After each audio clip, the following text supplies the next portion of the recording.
Well, your next fight was with Khabib Allakhverdiev. Yeah, for my fourth world title, man. And that meant so much to me because after I lost to Sean Porter, I went to a depression, man, because I knew he couldn't beat me, and I knew I sold myself short. So I made a promise, man. It was bad. I just had my son at Meyer, and I went over his mom's house, and I was holding him. He was a baby, and I was just crying. And I promised him. I said, "Your daddy will be champion again." And that's why that one meant so much to me, because I promised it to him. Well, after the fight, during the interview, you said, "I'm going to fight whoever I want to fight, whenever I want to fight. They say my big brother Floyd Mayweather has a fighter that he thinks can beat me. I think his name is Ashley Theophane." Yeah. So you started calling out that was one of the most hype fight, because it's about billions versus the money team. It's me versus Floyd, and I know everybody feel like he was trying to get me beat, but he knew. He told me himself. He knew. He told me himself. He said, "I got you some easy money, AB." I'm like, yeah.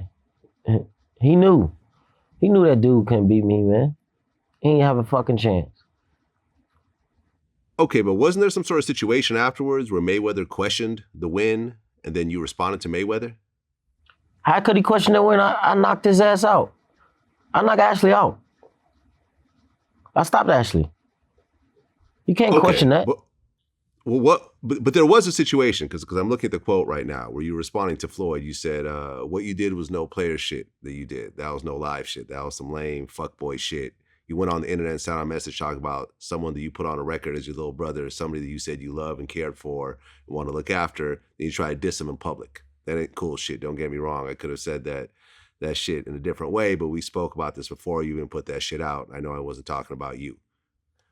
You know what I'm talking about? It was a different situation, but I'm standing on what I said. He understood it, and he understand it.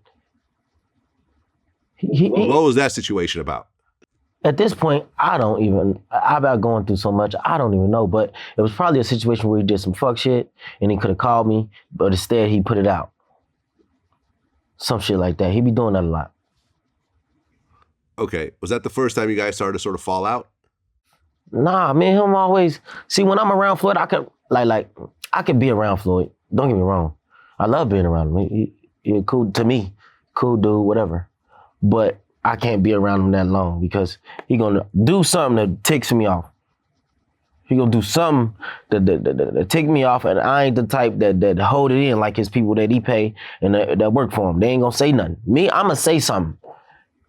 And then, you know, I don't hold back no words. I don't care who you in front of or who you with. I'm gonna let you know. You a bitch ass nigga for that. I'm gonna let you know. There's no disrespect, but I gotta be honest and blunt with you. Right. In that same quote, you said, you told me to grow up. You said, man, you got some fucking growing up to do, and you're older than me. Yeah. There's certain shit you do and certain shit you don't do.